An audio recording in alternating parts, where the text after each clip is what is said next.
Oke, baik. Kita mulai saja ya, sambil nunggu teman yang lain masuk. Baik, Pak. Iya, Pak. Oke, Iya, Pak. baik. Bisa.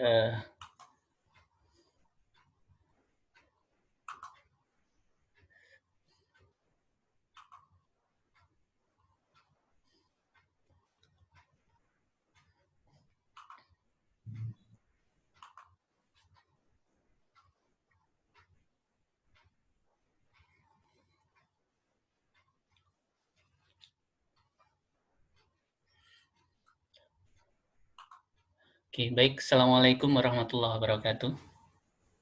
Waalaikumsalam warahmatullahi wabarakatuh. Wabarakatuh. Oke, jadi hari ini kita berjumpa kembali untuk kuliah metode eksplorasi geofisika, gitu ya. Kita udah masuk ke minggu ke-12 ini ya.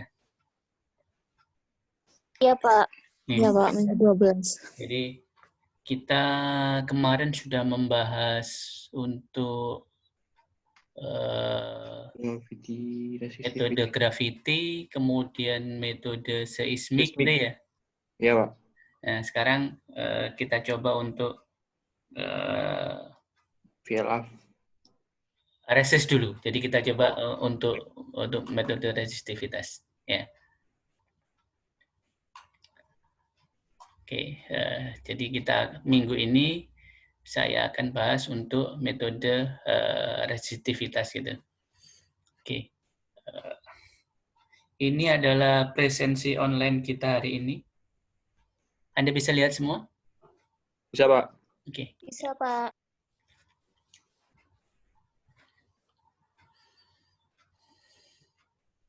Anda coba masukkan dulu.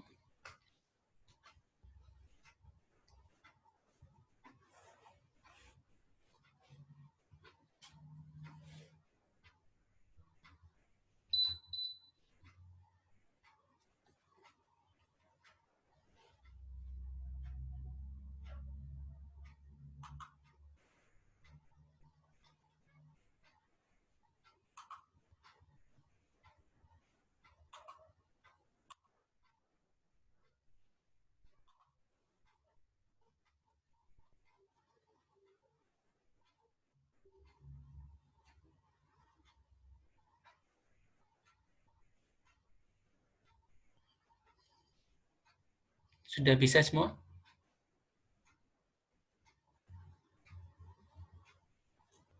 Saya sudah bisa, Pak. Nggak bisanya kenapa, Mas? Oh, saya sudah bisa, Pak. Iya. Oh, sudah bisa? Ya, sudah bisa. Oke. Saya pikir tadi tidak bisa. Oke. Mas Gilang, oke, sudah. Yang lain saya tunggu.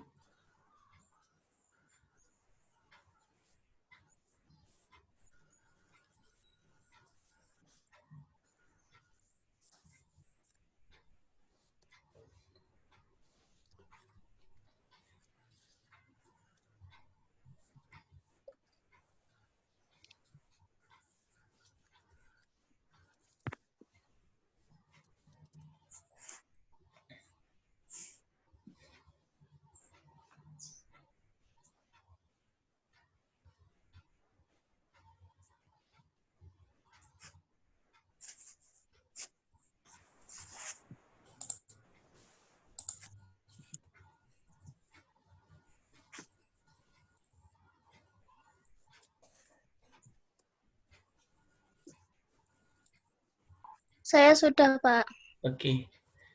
Mbak Indah sudah. Yang lain sudah semua? Sudah, Pak. Pak. Oke. Saya sudah. Ya, oke. Alhamdulillah. Berarti sudah bisa semua ya. Baik. Saya akan menjelaskan sedikit tentang mekanisme metode resistivitas. Ya.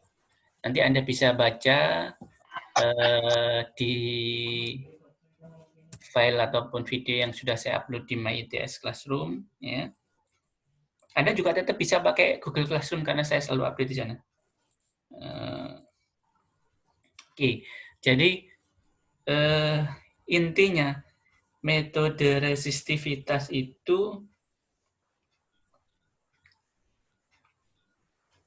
dia kan termasuk metode aktif ya.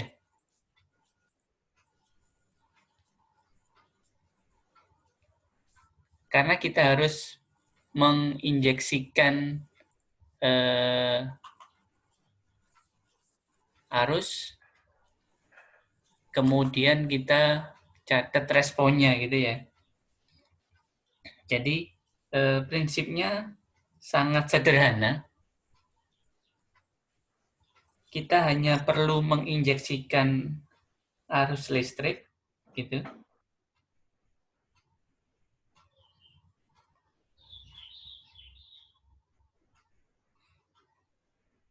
Kemudian kita mencatat respon potensialnya.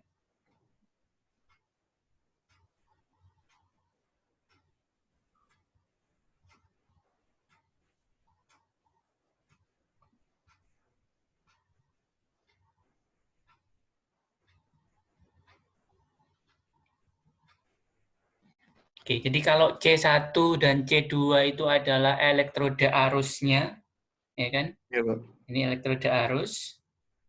Kemudian P1 dan P2 adalah elektroda potensial. Ya. Prinsipnya sangat sederhana. Anda tentu masih ingat dulu waktu belajar fisika dasar, ya kan? Anda tahu hukum Ohm, ya kan? Persamaannya gimana kalau hukum Ohm itu? V sama dengan I kali R. V sama dengan I kali R, R sama dengan Mas Alif dan Mbak Nurul, V sama dengan I kali R. Ya kan? Ini Ohm, Ohm law. Ya. Kemudian kalau hubungan antara resistivitas dengan resistansi, Anda masih ingat juga? Resistansi kalau nggak salah rho L per A. Ya, jadi R sama dengan rho L kali panjang per A. Gini ya? Baik, Pak. Oke. Jadi dua konsep ini yang Anda pakai untuk metode resistivitas ini sangat sederhana sehingga orang banyak pakai metode ini karena selain dia metode aktif, sensitivitasnya sangat bagus gitu ya. Kemudian dia juga hampir bisa diterapkan untuk semua kasus. Jadi masalah air tanah Anda bisa pakai ini, kemudian masalah lingkungan Anda bisa pakai ini, masalah arkeologi Anda bisa pakai ini, masalah eksplorasi mineral juga Anda bisa pakai ini, ya. Kemudian untuk geoteknik juga Anda bisa pakai ini. Jadi resistivitas sebenarnya sangat luas cakupannya. Anda bisa untuk lingkungan, ya kan? Contohnya seperti apa kalau untuk lingkungan itu?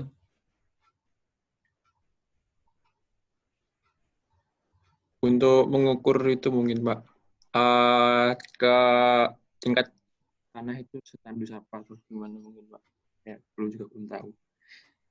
Gimana, Mas Alif? Mungkin menurut saya untuk mengukur seberapa suburnya tingkat tanah itu terdiri dari tanah yang subur atau tanah yang tandus. Oke. Kalau kita mau tahu sebidang tanah itu subur atau tandus itu kriterianya apa?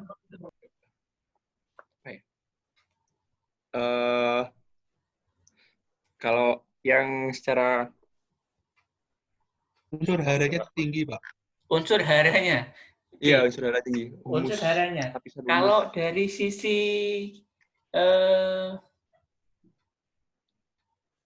fisik, airnya, Pak.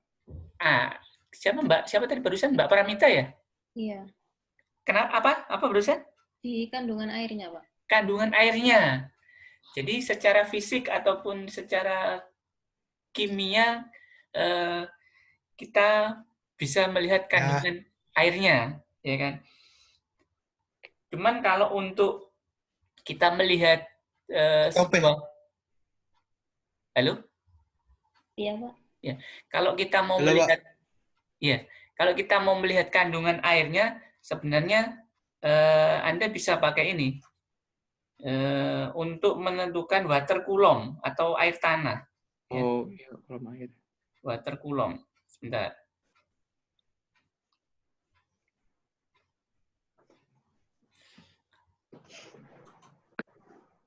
Jadi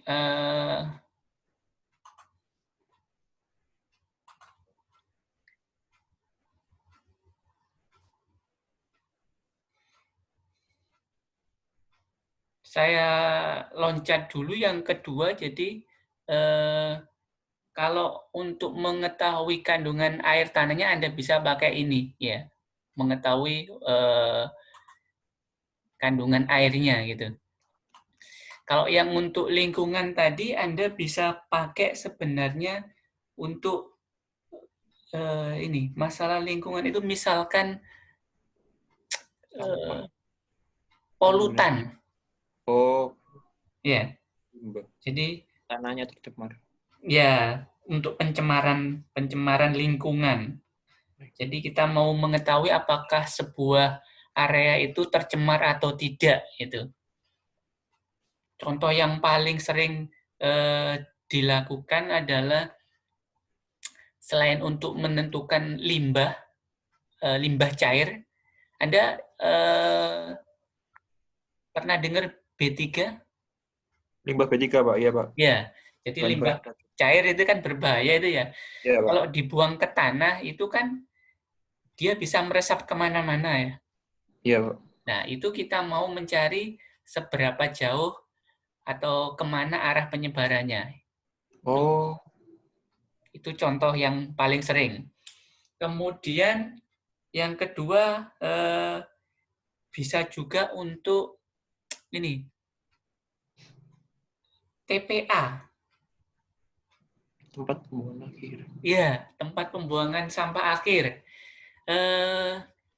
Anda pernah lihat secara fisik TPA itu? Pernah, Pak. Apa yang Gunungan Anda sampah.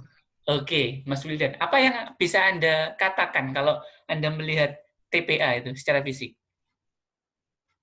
Ya hanya sampah yang di gunung-gunung gitu, Pak. Oke, jadi Terus kelihatan.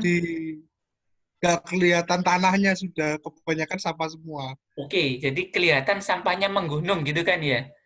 Iya, Pak. Nah, kalau sampah itu kena hujan misalkan, ya kan? Kemudian kena panas, kena hujan lagi, kena panas, apa yang terjadi? Bagian Degradasi, sampah Pak. mengurai dan sebagian sampah membusuk, Pak. Ya, jadi ada beberapa bagian dari sampah tadi yang meresap ke tanah, ya kan? Nah, itu kita bisa trace juga sebenarnya.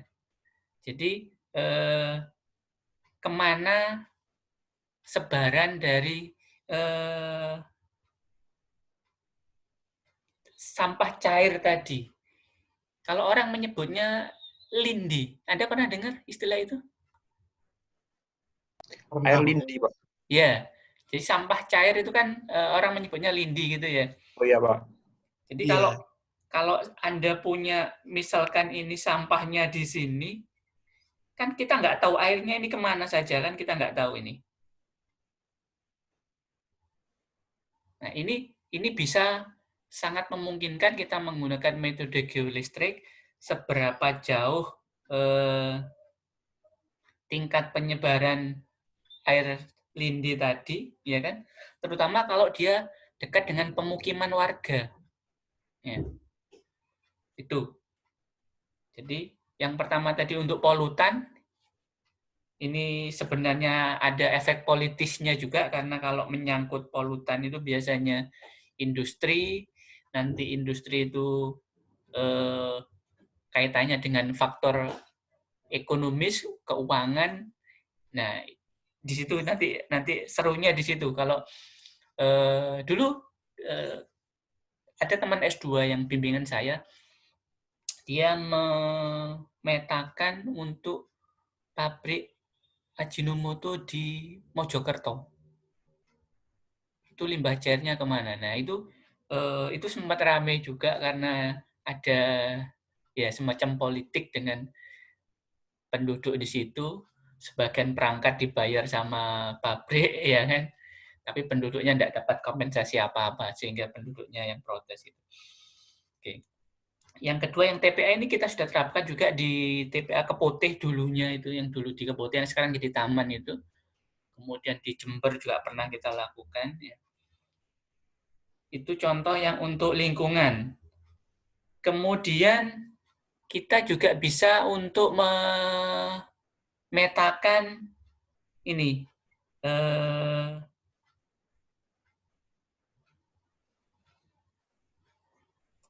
sebaran air laut ke daratan. Jadi seberapa jauh air laut itu mengintrusi daratan. Ya. Kita pernah lakukan di Semarang. Di Semarang itu kita ukur seberapa jauh sih air laut itu sampai ke daratan. Karena ini nanti kaitannya dengan ini. Jadi dengan air tanah.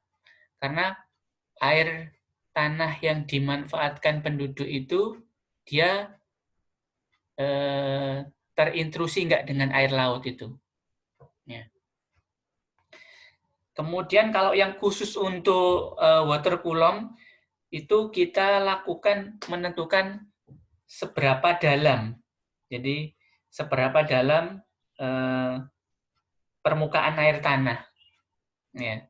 Itu juga kita bisa cari dengan metode resistivity tadi, sehingga ini sangat berguna untuk daerah-daerah yang gersang. Ya. Kita pernah lakukan di Pacitan, kita pernah lakukan di Lamongan, gitu. Kemudian kita juga pernah lakukan di daerah pegunungan di Wonosalam. Kita mau tahu seberapa dalam air tanah ini. Ya. Oke, jadi sudah ada dua tadi, ada untuk keperluan lingkungan, untuk keperluan air tanah, kemudian untuk eksplorasi, ya, eksplorasi mineral.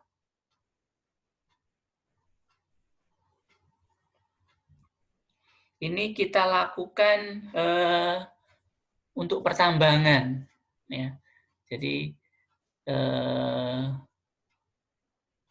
kita pernah lakukan di Sulawesi dan di Banyuwangi itu untuk mencari tambang emas, ya. Untuk mencari tambang emas. Kemudian selain untuk ini, untuk arkeologi, ya, arkeologi.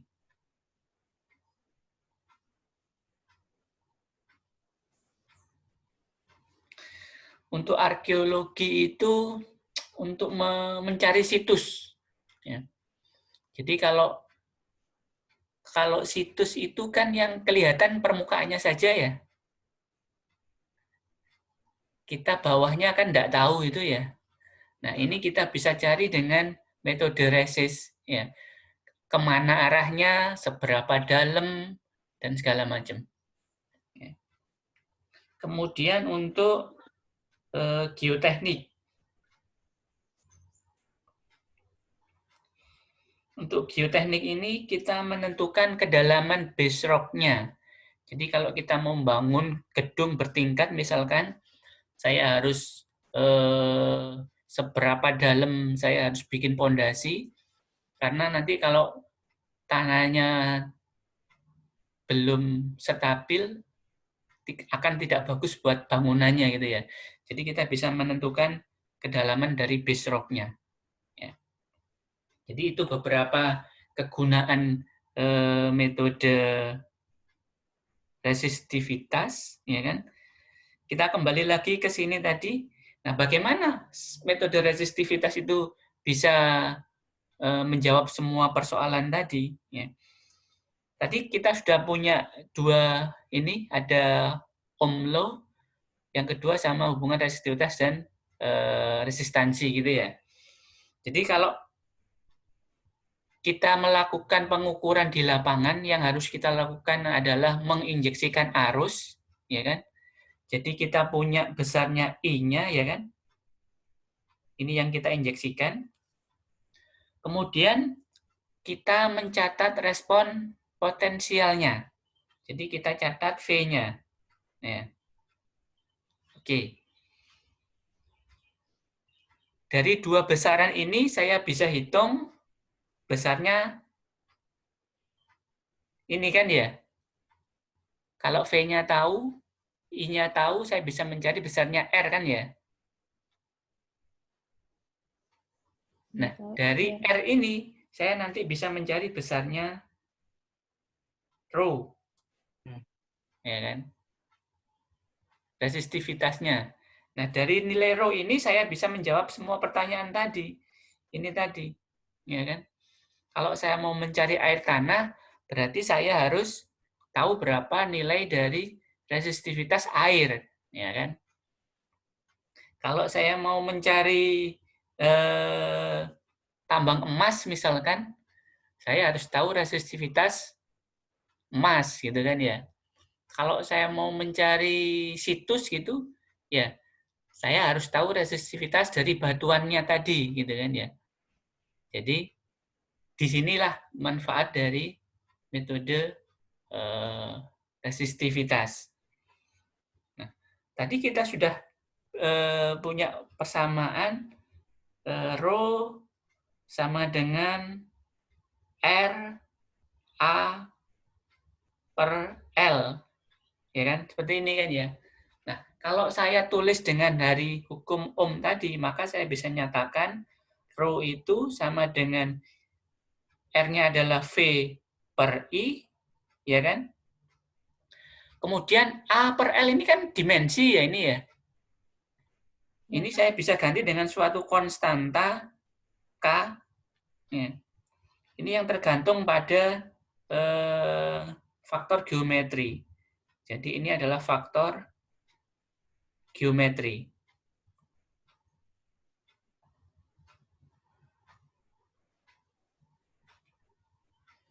Nah, besarnya K sendiri itu tergantung pada susunan dari ini tadi, susunan dari elektroda. Karena kita tahu ini jaraknya berapa, ini jaraknya berapa, ya kan? Ini jaraknya berapa. Nah, kita punya beberapa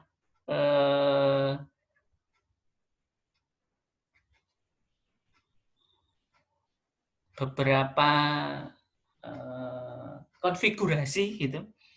Jadi yang pertama ada konfigurasi Wiener, kemudian yang kedua ada konfigurasi Schlumberger,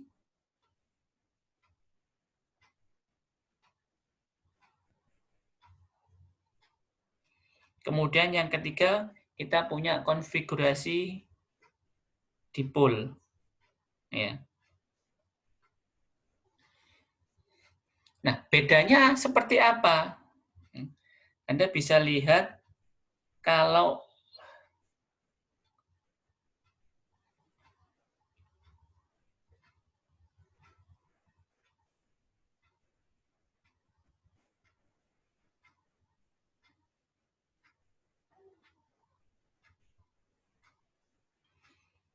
Oke, jadi kalau konfigurasi Wiener itu jarak antar elektrodanya selalu tetap. Ya. Sedangkan kalau konfigurasi Schlumberger, jarak elektrode arusnya itu sekian kali jarak elektrode potensial. Sama halnya untuk dipol-dipol. Kalau dipol-dipol, ya jarak antara elektrode arus dengan elektrode potensial itu kita bisa atur. Ya. Secara garis besar ada 3 konfigurasi itu. Nah, K-nya itu masing-masing ini, ya kan? Kalau Anda lihat ada nilai K-nya sendiri-sendiri. K-nya adalah faktor konfigurasi. Jadi kalau tadi kita sudah punya rho sama dengan V per I kali K, ya, ini tidak lain adalah rho sama dengan V per I dikalikan 2pi per, nah, ini kita bisa hitung kalau saya tahu jarak antar elektrodanya tadi. Jadi ini seper R1 min seper R2 min seper R3 plus seper R4. Ya. R1, R2, R3, R4-nya mana? Ini. Jadi ini adalah R1. Ya. Kemudian ini R1. Kemudian ini R2-nya. Ya.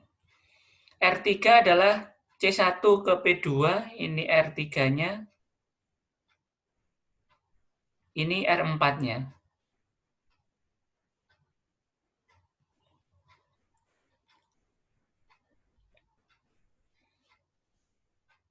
Maka kalau Anda masukkan untuk Wiener, jadi Wiener ini kita lakukan secara lateral gitu ya, horizontal. Lateral. Jarak konfigurasinya selalu sama, kita tinggal geser gitu. Sedangkan kalau selam bersih, itu kalau Anda lihat tadi, dia akan semakin dalam. Ya kan? Kalau Anda lihat di sini, jarak elektroda arusnya ini makin besar. Ya.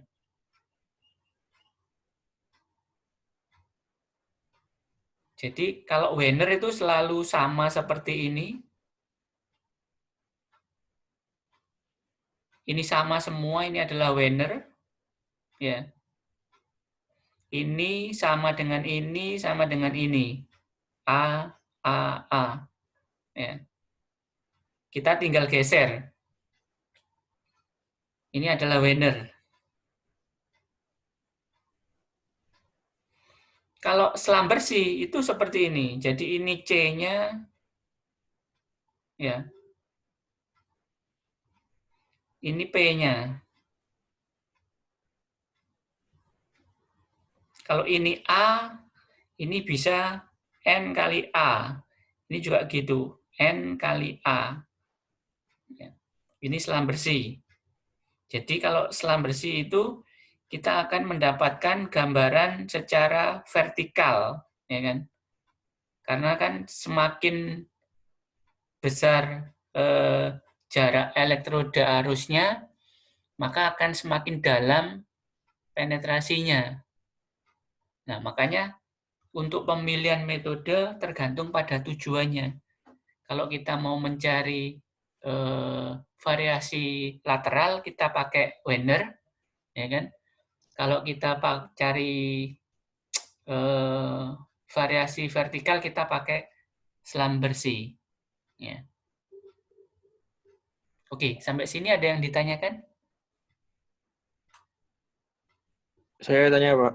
Ya, Mas Alif? Kalau kita pakai yang selam bersih itu kan ada N-nya, Pak ya. Itu N-nya itu terserah sama yang akan kita amati atau gimana, Pak? Ya, jadi N-nya ini boleh sembarang. Jadi misalkan pertamanya sama semua misalkan. Jadi misalkan gini. Misalkan ini A, ya kan? Kemudian ini A, ya. Terus ini A semua. Ini kan Wiener kan berarti ya? Iya, Pak. Kemudian kita perbesar yang C-nya. Yang C-nya kita perbesar. Jadi P-nya tetap A, ini A, ya kan? Kemudian C-nya ini misalkan ini menjadi 2A. 2A, ini 2A. Ya, ini C-nya. Terus lagi menjadi 3A, 4A, dan seterusnya. Seperti itu. Dengan kita memperbesar jarak elektroda arusnya, maka kedalaman penetrasinya akan semakin dalam. Jadi kalau selam bersih itu, kalau misalkan surface-nya, ini surface gitu. Kalau selam bersih kita hanya tahu titik-titik secara saya posisi ya. Ini selam Wenner. Sorry, ini Wenner. Ini Wenner. Jadi kita tahu variasi secara lateral. Kalau selam bersih, kalau ini surface-nya, maka saya akan tahu nilai variasi terhadap kedalamannya. Jadi semakin dalam seperti ini. Nah, nanti tinggal divariasikan. Ini selam bersih kalau satu titik di sini, saya dapatkan ini. Nanti kalau saya geser ke sini, otomatis juga saya dapatkan hal yang sama. Saya geser di sini, saya dapatkan hal yang sama. Ya. Kalau Wenner sama, jadi pertamanya A, ya kan? Jaraknya A, pertamanya A seperti ini. Ya, nanti saya tambah. Jadi kalau ini misalkan adalah A, maka kalau saya jadikan 2A semua, nanti saya tahu variasinya di sini, ya kan? Seperti itu. Menjawab pertanyaannya Mas Alif? Menjawab, Pak. Oke. Mau bertanya lagi, Pak. Oke, silakan Mas Alif. Kalau pakai selam bersih itu kenapa kok bisa sampai ke dalam gitu, Pak? Sedangkan kalau pakai Wenner itu cuma lateral aja. Iya, karena ini tadi Mas. Jadi kalau Wenner itu kan jaraknya kan sama semua ya ini ya elektrodanya. Iya, Pak. Nah, kalau sama itu berarti kan nanti kedalamannya akan sama. Jadi akan Anda dapatkan kedalamannya di sini. Ini misalkan ini kedalaman A, maka Anda dapatkan A. Kedalaman A di sini. Kalau Anda geser, akan Anda dapatkan sepanjang ini lintasan lateral ini. Kalau A-nya besar jadi 2A, maka akan Anda dapatkan nilai yang di bawah ini. Iya kan? Tapi kalau selam bersih, karena tadi dia elektroda arusnya lebih besar, ini yang kita geser, yang kita perbesar terus. Jadi misalkan tadinya A, kemudian A, 2A, 2A, kemudian 3A, gitu kan semakin dalam itu. Maka akan Anda dapatkan ini, variasi secara vertikal. Karena semakin lebar jarak elektroda arusnya, maka akan Anda dapatkan kedalaman penetrasi yang semakin dalam. Baik, Pak. Oke. Yang lain ada lagi ditanyakan? Ada komentar?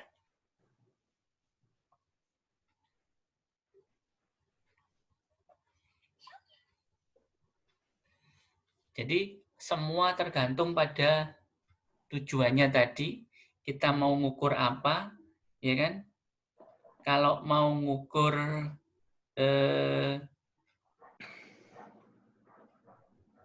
ngukur air tanah ya kita pakai selam bersih gitu. Atau kita bisa kombinasikan dua-duanya ya. Namanya Wenner selam bersih ya. Jadi digabung. Pertama sama semua dulu, kemudian kita perbesar jarak elektroda arusnya. Sehingga kita tahu variasi secara lateral atau horizontal, kita juga tahu variasi secara vertikal gitu.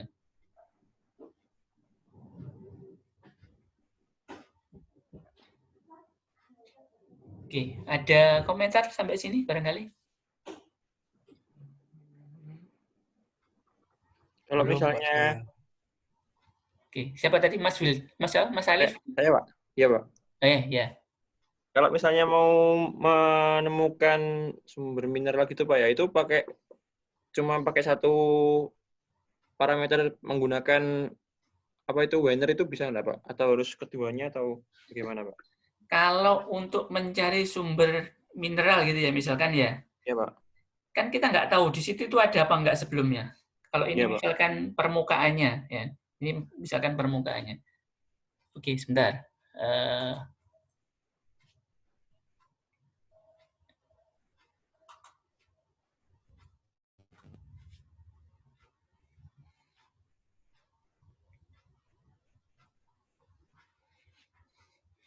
Kalau ini misalkan permukaannya, kan kita nggak tahu itu seberapa dalam mineralnya gitu ya. Iya, Pak. Kalau kita pakai Wener, misalkan mineralnya di sini, misalkan ini. Kita pakai Wener di sini. Pakai Wener cuma di sini. Kita cuma dapat kedalaman di sini saja. Menjawab nggak itu? Kena nggak mineralnya? Oh, nggak dapat, Pak. Nggak dapat kan? Makanya Ya. kalau untuk kita belum tahu sama sekali, sama kayak misalkan air tanah, itu kan kita nggak tahu. Maka kita Ya, Pak. sebaiknya menggunakan selam bersih. Kalau selam bersih itu dia akan tahu variasi vertikalnya. Nah, dia akan kena tangkap di sini kan. Gitu. Nah, kalau untuk mencari seberapa besar atau seberapa luas, itu baru kita tambahkan metode konfigurasi Wener. Jadi, kalau misalkan ini mineralnya besar sekali, misalkan segini gitu. Ya. Kalau dari selam bersih yang ini saja, kan kita hanya dapat sepanjang ini Kedalaman. saja ya. Yang Iya. sini nggak kena, yang sini juga nggak kena. Makanya kita kombinasikan dengan Wener tadi. Jadi Wener tadi digeser ke sini, juga digeser ke sini. Maka yang ini juga akan kena. Ya. Iya, Pak. Pak, berarti kalau misalnya kita belum tahu mineralnya di mana, berarti kita pakai selam bersih dulu baru Wenernya gitu ya, Pak ya? Iya, betul. Jadi Sama cari kalau kedalaman. ya. Sama cari kedalaman baru luasnya gitu, Pak ya? Oke. Jadi kalau Mas Raihan belum tahu di mana kedalamannya sumber yang mau kita gambarkan tadi, ya akan lebih baik menggunakan selam bersih tadi. Karena yaitu tadi, kalau Anda pakai Wener itu hanya tahu di sini, di sini, di sini gitu. Variasi secara lateral. Padahal kalau anunya di sini kan kita nggak dapat itu ya. Iya, Pak. Tapi kalau Anda pakai selam bersih, misalkan Anda lakukan pengukuran di sini, ya Anda akan tahu ini ke bawah. Nah, akhirnya kena ini, terdeteksi gitu. Cuman itu tadi, kalau mau tahu besarnya, kiri kanannya, luasnya, ya harus pakai Wener. Makanya tadi saya bilang, kalau dulu cuman ada metode Wener, selam bersih sama dipol gitu, sekarang ada kombinasinya Wener selam bersih. Jadi gabungan dua-duanya. Ya Wener ya selam bersih. Mekanismenya seperti apa? Kalau Wener selam bersih itu seperti ini. Memang di lapangan agak susah. Bukan susah sih, lebih banyak menghabiskan waktu gitu. Karena kan kita harus ngukur 2 kali itu. Iya. Misalkan ini permukaannya. Kalau Anda ngukur Wener, itu kan Anda ngukur di sini, ya kan? Kemudian Anda geser kan, Anda geser ke kanan, ngukur di sini gitu kan ya. Iya, Pak. Kalau Wener tadi. Kalau selam bersih, Anda ngukur di sini, kemudian Anda perbesar gini saja. Anda ngukur di sini, Anda perbesar gitu saja.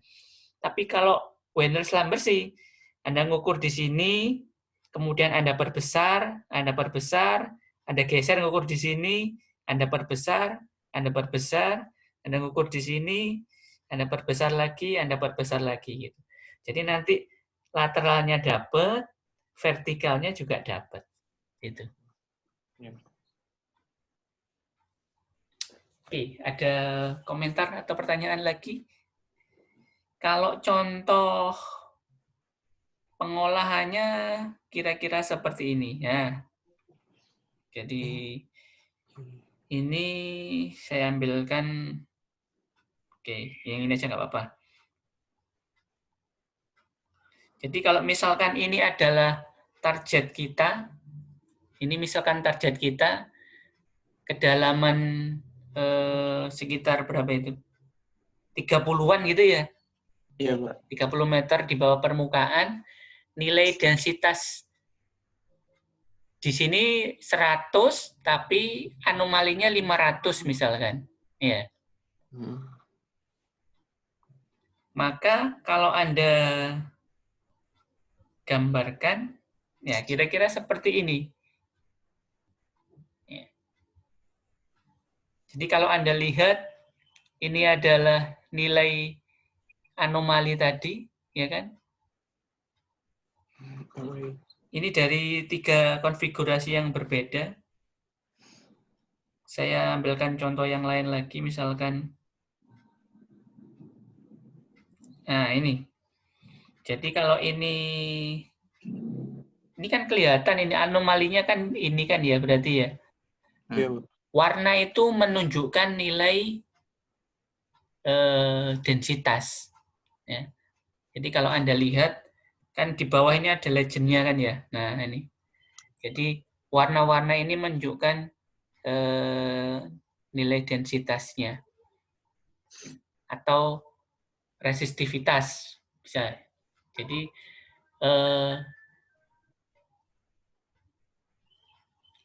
kita punya rho itu kan ada 2 macam. Bisa densitas, bisa resistivitas gitu ya.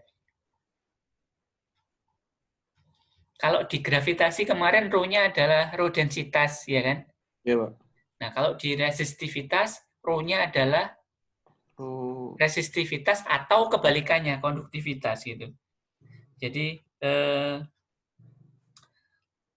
kalau gravity, kemarin kita tahu nilai rho-nya. Rho di sini adalah nilai density, ya kan? Densitasnya. Densitas. Kalau di resistivitas atau geolistrik,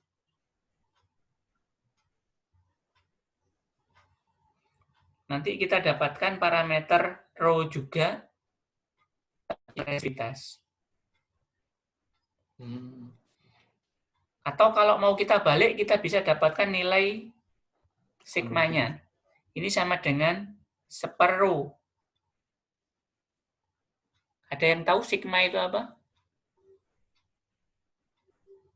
Kalau kebalikannya resistivitas itu apa? Konduktivitas. Konduktivitas. Ya, jadi konduktivitas. Ini adalah konduktivitas.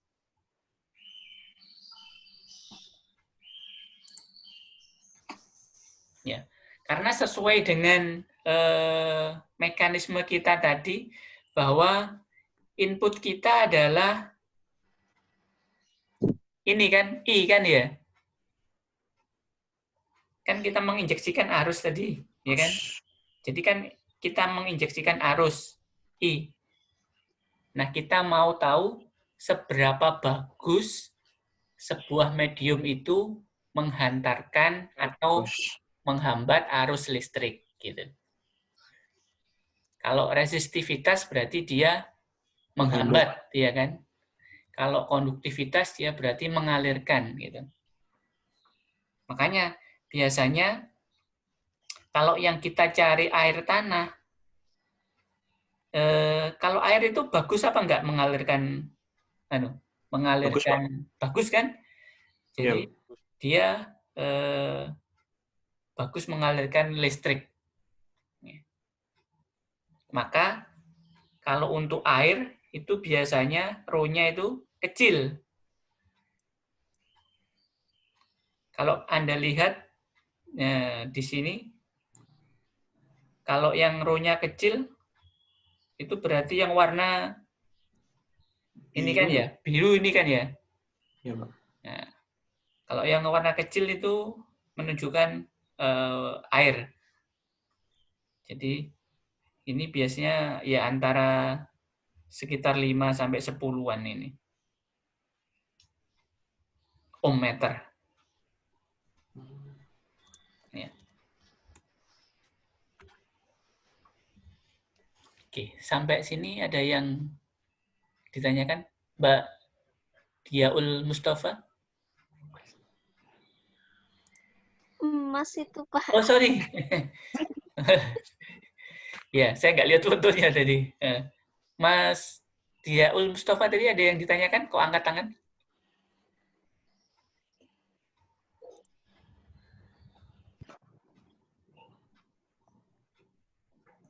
Bisa mendengar saya, Mas Mustafa?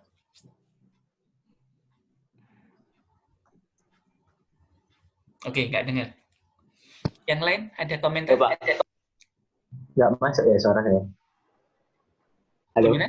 Ya? Halo. Ya, udah. Oke. Terima kasih Pak atas kesempatan. Ini kalau misalkan kan waktu kita ngukur kan keadaan tanah kadang berbeda-beda ya kandungan airnya, Pak. Kadang kalau misalkan kita ngukur setelah hujan atau waktu kering gitu ya Pak ya. Itu kandungan air yang apakah kandungan air dalam tanah itu memiliki nilai yang ideal, Pak? Maksudnya kapan kita bisa ngukur kan? Kadang kalau misalkan basah atau terlalu basah atau apapun kan mempengaruhi juga. Itu bagaimana? Oke. Terima kasih. Oke, pertanyaan Mas Mustafa bagus sekali. Otomatis ini sangat mempengaruhi pengukuran geolistrik gitu ya. Makanya kalau kita ngukur di suatu tempat, ukur geolistrik di suatu tempat, ya, ini hasilnya akan berbeda kalau waktunya berbeda juga. Jadi dia merupakan fungsi dari waktu. Kita melakukan pengukuran pada saat musim kemarau dengan pada saat musim penghujan itu akan berbeda. Karena dia sangat dipengaruhi di sini ya kan. Kandungan air di sini. Makanya di suatu tempat itu kita bisa lakukan pengukuran time series gitu. Artinya kita bisa lakukan tempatnya sama, tapi waktunya yang berbeda gitu.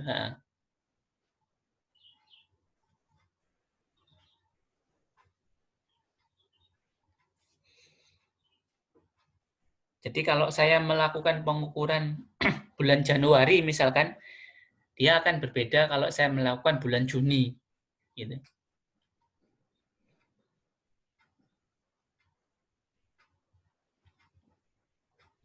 Tapi itu kan hanya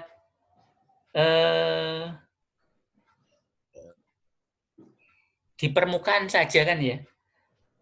Tapi untuk pada kedalaman tertentu kan mungkin pengaruhnya akan berkurang. Dia akan semakin berkurang ke bawah. Tapi yang jelas memang ada pengaruhnya kalau kita lakukan pengukuran untuk daerah yang dangkal, maksud saya. Untuk daerah yang dangkal di sini pasti dia akan pengaruh kandungan air tadi. Sama halnya kalau di seismik itu kan ada namanya lapisan lapuk gitu ya. Iya, Pak. Iya, Pak. Kira-kira seperti itu.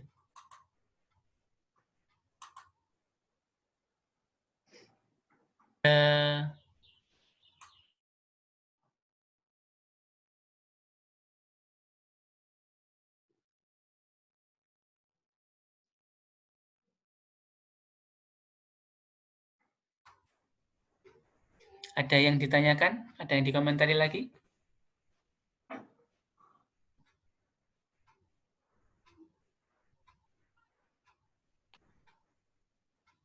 Pak, berarti yang tadi itu paling efektif itu waktu kemarau atau musim penghujan, Pak? Tergantung tujuannya, Mas. Kalau kita mau memetakan misalkan sepanjang tahun, ya kita perlu dua-duanya kan. Tapi kalau kita mau mencari air tanah misalkan, kalau pada saat musim penghujan itu kan berarti di daerah dangkal pun kita akan sudah bisa menemukan, ya kan?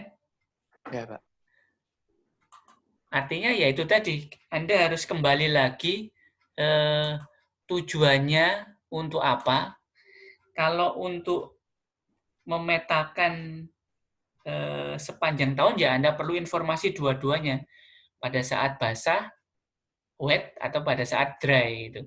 Tapi kalau Anda misalkan mau mencari air tanah, ya sebaiknya pada saat musim kemarau, karena pada saat kemarau itu kan sumber sedang dalam-dalamnya gitu ya. Sehingga nanti pada saat penghujan dia tidak akan pengaruh gitu. Tapi kalau Anda lakukan pada saat wet, Anda sudah ketemu misalkan ketemu air tanah pada kedalaman di sini, ya. Tapi begitu pada saat dry, dia akan turun di sini. Artinya nanti ini kan jadi tidak berguna pada saat musim kemarau gitu. Ya. Oh, baik, Pak. Oke. Ada pertanyaan, komentar yang lain? Jadi Anda sudah bisa menggambarkan bagaimana kalau proses metode gravitasi itu bisa menggambarkan bawah permukaan, kemudian metode seismik juga bisa menggambarkan bawah permukaan dengan parameter yang berbeda, ya kan? Kalau seismik kemarin kan nilai kecepatan kan ya. Kalau gravitasi densitasnya. Sekarang kalau geolistrik adalah nilai resistivitasnya.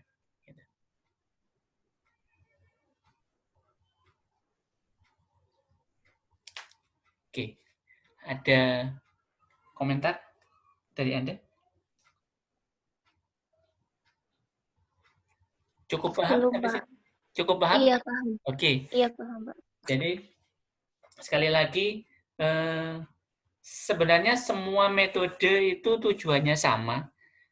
Tujuannya sama untuk mendapatkan gambaran bawah permukaan, ya kan? Hanya saja parameternya yang berbeda. Jadi kalau saya punya lapisan seperti ini, ya kan?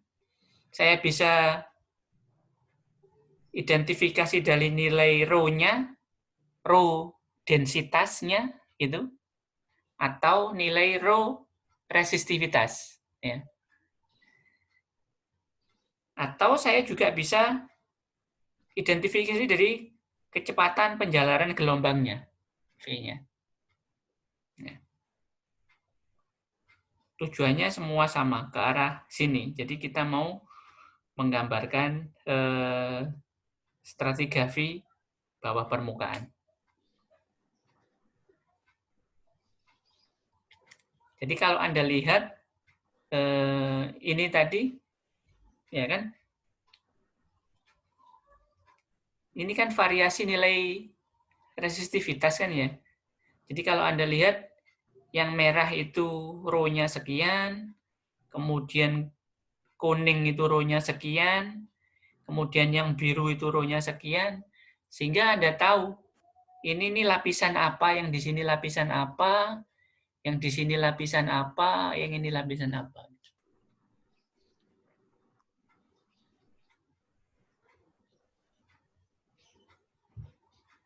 Oke. Bisa nangkap semua? Iya, Pak. Iya, Pak. Oke. Jadi sekali lagi memang metode geofisika itu metode indirect. Kita hanya bisa mencari nilainya, ya kan, nilai-nilai densitas, resistitivitas. Tapi untuk interpretasinya itu lapisan apa, kita harus pergi ke geologi, ya kan? Kalau orang geologi itu kan tahu batuan A misalkan densitasnya sekian, resistivitasnya sekian, kecepatan penjalaran gelombangnya sekian gitu. Jadi kita cuma tahu data yang kita dapatkan saja ya, Pak? Ya, tapi untuk menginterpretasinya kan semua sudah ada sekarang. Jadi Iya, Pak. tabelnya sudah ada. Jadi kalau batuan A itu nanti densitasnya sekian. Nah, kita bisa tahu dari situ.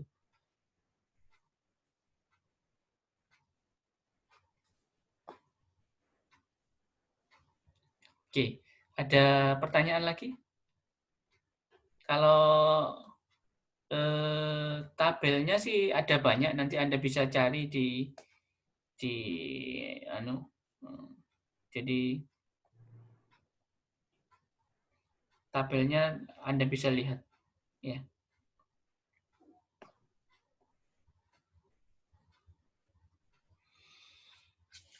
Oke, ada komentar dulu? Ada pertanyaan? Cukup paham semua? Cukup, Saya Pak. mau tanya Oke. dulu, Pak. Jadi sekali lagi 3 metode Anda sudah dapatkan. Nanti Anda bisa memutuskan saya harus pakai metode yang mana gitu ya. Misalkan saya mau ke lapangan, saya ingin mencari sesuatu, saya harus pakai metode yang mana gitu. Anda bisa pertimbangkan dari tadi sisi ekonomisnya, kemudian sisi parameternya yang mau didapatkan apa gitu. Ya. Pak, saya mau tanya, Pak. Oke, Mbak Pramita. Iya, tadi kan disebutkan ada 3 ya, ada Wener, ada selang bersih, sama yang Dipol. dipol. Kalau Ya. yang dipol itu saya masih belum nangkep, Pak. Soalnya tadi saya sempat lihat di gambar tadi itu dipol sama hasil gambar sama yang dipol sama yang Wener itu kayak kebalikannya gitu, Pak. Jadi itu. Jadi kalau dipol itu kira-kira seperti ini susunannya ya, sebentar.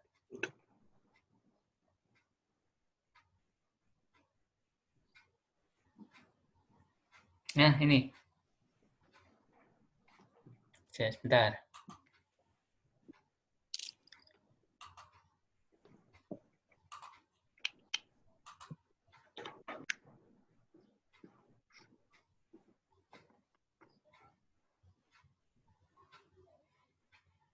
Anda bisa melihat ini?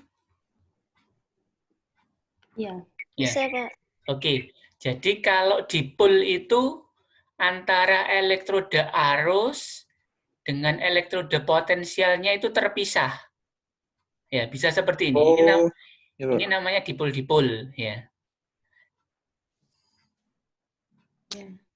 Nah, ini kan terpisah. Metode elektroda arusnya di sini, elektroda potensialnya di sini. Dipol-dipol. Ini juga elektroda arusnya di sini, elektroda potensialnya di sini. Kalau Wener dan selang bersih selalu jadi satu kan?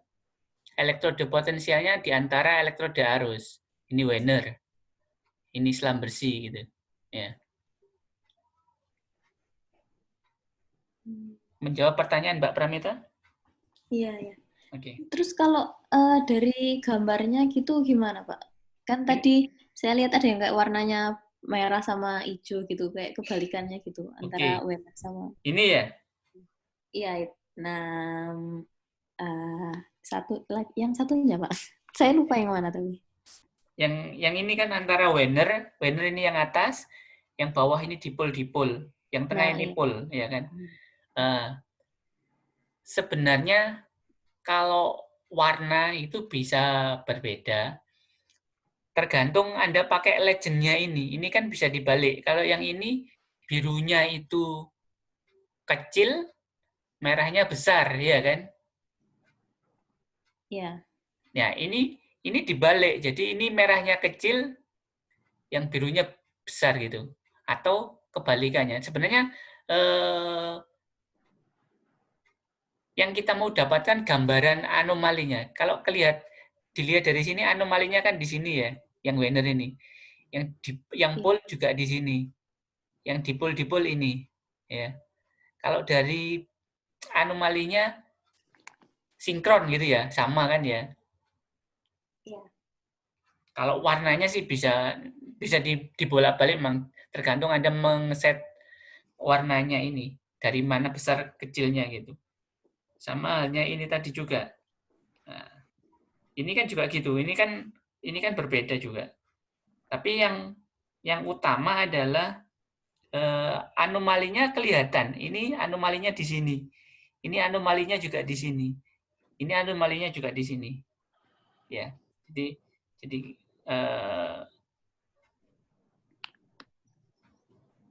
secara umum sudah selaras lah gitu. Ya memang tidak sama persis karena metode yang satu dengan metode yang lain kan tentunya punya kelebihan dan punya kekurangan gitu. Ya. Tapi paling enggak bentuk anomalinya selaras, sinkron gitu. Oke, ada lagi komentar yang lain?